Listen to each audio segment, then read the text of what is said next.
up, y'all? Welcome back to another episode of SGDS. Same goals, different struggles.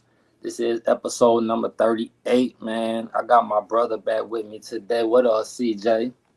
What's going on, man? It's How everything going, King? wonderful day to be an adult.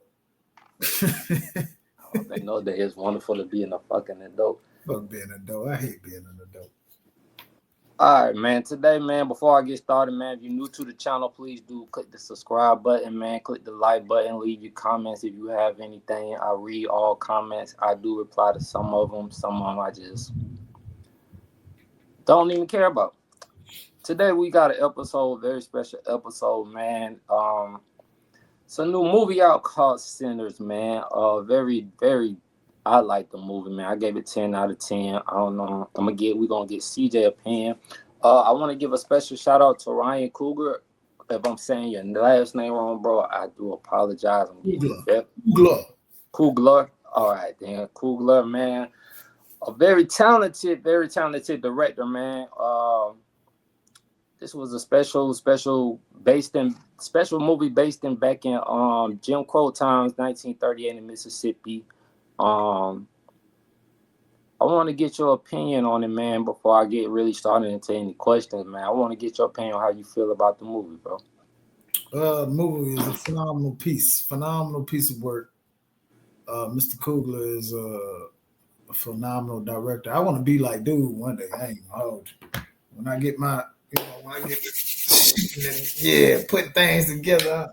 But nah, it's a dope film though. It's a dope film. I was seeing something where this girl was talking about her brother, well, not her brother, her great uncles or something. They were like twins in Mississippi, and I heard about that scene. I think I seen a picture or something like that. Played games or whatever, but I think a lot of down south stories need to be told. It's a lot of Atlanta stories, that need to be told. You know what I mean? It's like people think Meechin and Southwest T, the Terry brothers, like them weren't the only dudes out here. Them weren't the only brothers out here really, making noise out here when it came to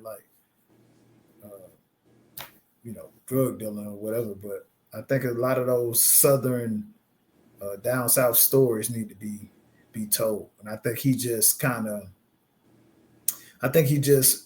cemented a stepping stone for that to happen. So people talking about my bad, I didn't mean that. Go ahead. I was just seeing people first I want to say that I see people downgrading the movie. Ish on Joe Buddy podcast said it was I feel like it was a little overrated. I feel like that's bullshit. I feel like he said something about people was using like big words in the movie that they really wouldn't even know what it means. They were just given the words to use in the movie as a line. Now I'm not an expert in movies, but I do know that you are given a fucking script in a movie. And every movie that I know, unless you're able to what's the word I want to use? I want to think it's you can just do your own thing or just spin. You just improv. Improv, exactly. But you are given a script. So to me, I feel like the movie, and I've seen a lot of younger kids just say that it was an okay vampire movie. That they don't, like they think it was an okay vampire movie. So to me, when I see that, the number one thing I think about is we don't know our history. Well, it's a fictional movie. It ain't like it was a movie of. Well, let me clear this when I say this. I'm not saying it was a true. Like the movie is not true. Even if you're trying to compare it to the guitar player, I forgot his name. I think it was Bobby Johnson or something like that. Who they saying in the theory that he gave his soul to the devil to play better on the guitar. If you want to compare it to something like that, you can. It's supposed to be like a spin-off of things of that. But I feel like when I say we don't know our history, it's the lost messages that was lost in it. So and to me, when I seen things, I seen a lot of messages in the story of the movie that I just really connected with. You know what I mean?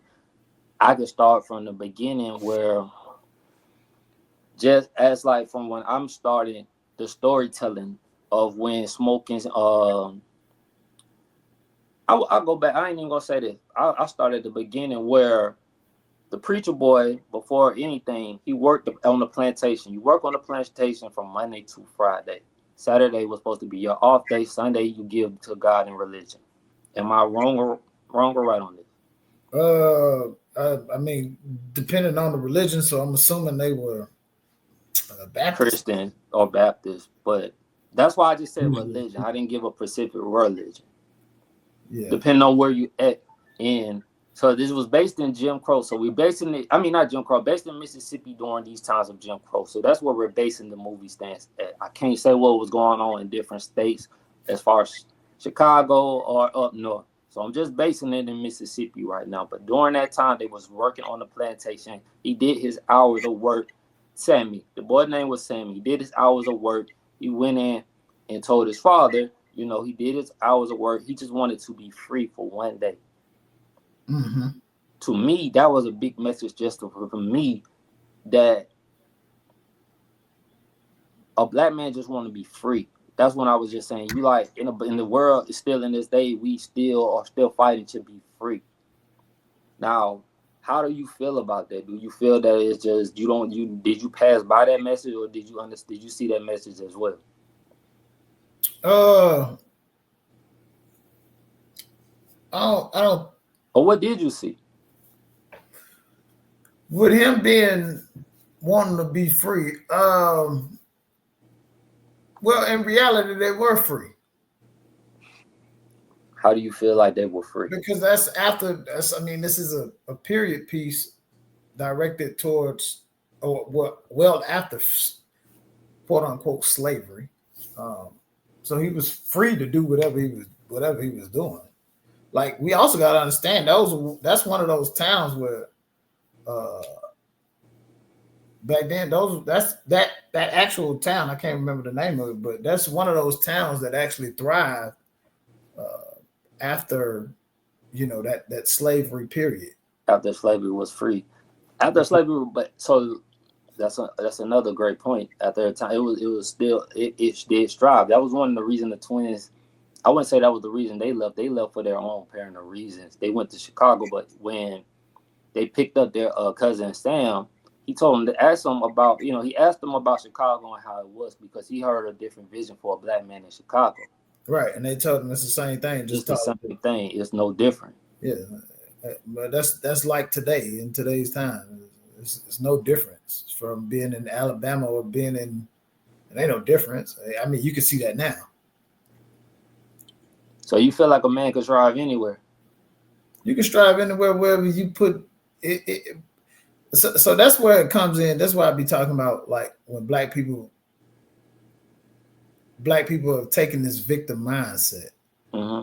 You know what I mean? Like, they taking that victim mindset and make it as if everybody should feel this way, and it's just not true. Like, yeah, do stuff happen to where black people are